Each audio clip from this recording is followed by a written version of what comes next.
हर हर महादेव। आज हम सुनेंगे सोमवार की व्रत कथा। प्राचीन काल की बात है। एक गांव में एक साहूकार रहता था। साहूकार बहुत धनी था, लेकिन उसकी कोई संतान नहीं थी। साहूकार अपने वंश को लेकर हमेशा चिंतित रहता था। साहूकार भगवान शिव को प्रसन्न करने के लिए सोमवार का व्रत रखता था और व्रत के दौरान भगवान शिव पार्वती की पूजा करता और शाम को शिवलिंग पर दीपक जलाता था। साहूकार की पूजा अर्चना को देखकर एक दिन माता पार्वती ने भगवान शिव से कहा, हे प्रभु, ये साहूकार आपका परम भक्त है। प्रति सोमवार को विधि विधान से आपकी पूजा करता है। मुझे लगता है कि आपको उसकी मनोकामना पूर्ण करनी चाहिए। शिव जी ने पार्वती जी की बात को सुनकर कहा, हे गौरी, ये संसार एक कर्म क्षेत्र है। जैसे एक किसान अपने खेत में बीज बोता है तो कुछ वक्त बाद उसे पेड़ मिलता है, उसी तरह इस संसार में आदमी जैसा कर्म करता है उसे वैसा ही फल मिलता है। भगवान शिव बोले, इसके कर्मों में संतान सुख नहीं है।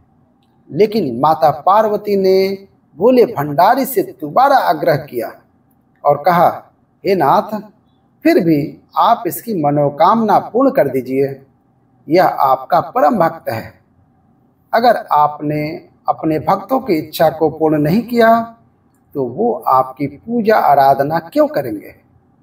माता पार्वती के इतना आग्रह करने पर भगवान शिव ने कहा, यह साहूकार बहुत धनवान है और इसकी कोई पुत्र नहीं है, इसलिए यह सदैव चिंतित रहता है। लेकिन इसके भाग्य में संतान योग है ही नहीं। लेकिन तुम्हारे आग्रह करने पर मैं इसे पुत्र प्राप्ति का वरदान दे देता हूँ। लेकिन इसका जो पुत्र होगा वो केवल 12 सालों तक ही जीवित रहेगा। फिर एक रात्रि शिव जी ने साहूकार को स्वप्न में दर्शन देते हुए कहा, उसको जल्द ही पुत्र रत्न की प्राप्ति होगी। लेकिन उसका पुत्र दीर्घायु नहीं रहेगा, बल्कि केवल 12 वर्ष तक ही जीवित रह पाएगा। यह बात सुनकर साहूकार ना तो प्रसन्न हुआ और ना ज्यादा दुखी हुआ। साहूकार ने इस बात को सुनकर भी पूजा अर्चना जारी रखी और कुछ दिनों बाद साहूकार की पत्नी गर्भवती हो गई और उसने एक सुंदर बालक को जन्म दिया। बालक के जन्म से घर पर हर्षोल्लास का माहौल था, लेकिन साहूकार खुश नहीं था, क्योंकि उसको पता था कि उसके बालक का यह जीवन केवल 12 वर्ष तक का ही है और उसने किसी को भी ये बात नहीं बताई। जब साहूकार का बालक 11 वर्ष का हो गया, तब साहूकार की पत्नी ने कहा, अब इसका विवाह कर देना चाहिए। लेकिन साहूकार ने मना कर दिया और उसे शिक्षा के लिए काशी भेज दिया। साहूकार ने बालक के मामा को बुलाया और पैसे देकर उन्हें बालक के साथ काशी जाने का आदेश दिया। फिर साहूकार ने मामा भांजे से कहा कि वे काशी जाते समय रास्ते में यज्ञ करते हुए और ब्राह्मणों को भोजन कराते हुए ही जाएं। दोनों मामा भांजों ने ऐसा ही किया। काशी जाते वक्त जिस रास्ते से मामा भांजे गुजर रहे थे, उसका राजा अपने पुत्री का विवाह एक ऐसे राजकुमार से करना चाह रहा था जो कि काना था। उसे एक आंख से दिखता नहीं था। दूल्हे का पिता इस बात से चिंतित था कि अगर दुल्हन पक्ष को ये पता चल गया कि दूल्हा काना है तो राजकुमारी विवाह के लिए मना कर देगी। इसलिए उसने जब साहूकार के पुत्र को देखा तो उसने सोचा कि मैं अपने बालक के स्थान पर तोरण के वक्त इस बालक को बैठा दूंगा और दुल्हन के पक्ष वालों को पता भी नहीं चलेगा। दूल्हे के पिता ने साहूकार के पुत्र को इस बात के लिए राजी किया इस तरह साहूकार के उस दूल्हे के कपड़े पहने लड़के ने और घोड़े पर चढ़कर तोरण की रस्म पूरी की। तोरण के बाद फेरों की जब बारी आई तो दूल्हे के पिता ने साहूकार के पुत्र से अनुरोध किया कि वह दुल्हन के साथ फेरे ले और जब विवाह संपन्न हो जाए तो यह बात किसी को ना बताए। मामा भी राजी हो गया और विवाह समारोह भी निपट गया और शादी संपन्न होने के बाद मामा भांजा काशी के लिए प्रस्थान कर गए। परंतु साहूकार के पुत्र ने दुल्हन के कपड़ों पर लिख दिया कि तुम्हारी शादी मुझसे हुई है, लेकिन जिसके साथ तुम जाओगी वह एक आंख वाला आदमी है और मैं काशी में शिक्षा ग्रहण करने के लिए जा रहा हूँ। जब राजकुमारी ने यह बात पढ़ी तो उसने राजकुमार के साथ जाने से इनकार कर दिया और अपने पिता से कहा, यह मेरा पति नहीं है, मेरा पति शिक्षा ग्रहण करने काशी गया है। जब सब जगह यह बात फैल गई तो मजबूरी में दूल्हे के पिता को सारी बात बतानी पड़ी और दुल्हन के पिता ने भी अपनी बेटी को भेजने से इनकार कर दिया।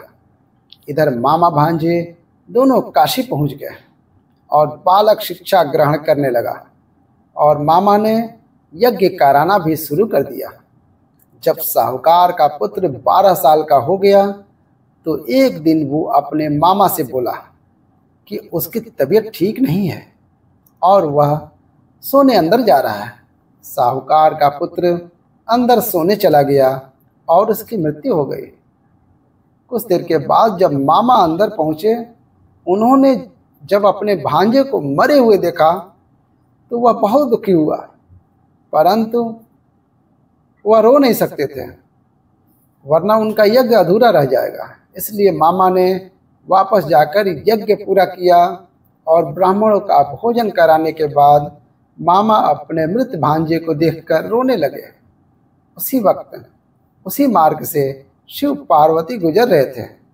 माता पार्वती ने किसी के रोने की आवाज़ सुनी तो उन्होंने शिव जी से कहा, हे प्रभु, कोई मनुष्य रो रहा है, चलो उसके दुखों को दूर कर देते हैं।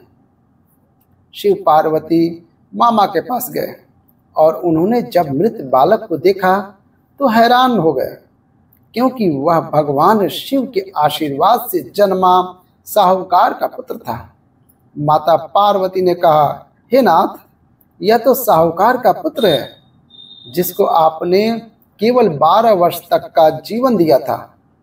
पार्वती जी ने मृत बालक को देखा तो उन्हें दया आ गई और उन्होंने शिव जी से कहा, प्रभु, आप इस बालक को जीवन दान दे दीजिए, वरना इसके माता पिता जीते जी मर जाएंगे। माता पार्वती के आग्रह करने पर शिव जी ने उनकी बात मान ली और उसे जीवन दान दे दिया। साहूकार का पुत्र जीवित हो गया और मामा भांजे अपने घर की ओर प्रस्थान के लिए चल दिए। रास्ते में साहूकार का पुत्र उसी शहर से गुजरा जहां उसका विवाह हुआ था। दुल्हन के पिता ने बालक को पहचान लिया और मामा भांजे को लेकर अपने महल आ गए। दुल्हन के पिता ने एक समारोह किया और अपने पुत्री को साहूकार के साथ भेज दिया। जब साहूकार का बालक अपने घर पहुंचा तो उसके माता पिता छत पर बैठे थे और सोच रहे थे कि अगर उनका पुत्र सही सलामत वापस नहीं लौटा तो वे दोनों भी इसी छत से कूदकर अपनी जान दे देंगे। पर उसी समय उसके मामा वहां आ गए और उन्होंने बताया कि उनका पुत्र जीवित है और विवाह करके वापस लौटा है। साहूकार ने अपने बालक को जीवित देखा और खुशी से उसका स्वागत किया और साहूकार का पूरा परिवार खुशी खुशी अपना जीवन बिताने लगा। जैसे भोलेनाथ ने इस परिवार पर कृपा की, ऐसी कृपा सब पर करना। तो दोस्तों, कैसी लगी आपको आज की ये कथा? ऐसी और कथाओं के लिए हमारे चैनल को सब्सक्राइब कीजिए और बेल आइकन दबा दीजिए और कमेंट में हर हर महादेव जरूर लिखिएगा। धन्यवाद।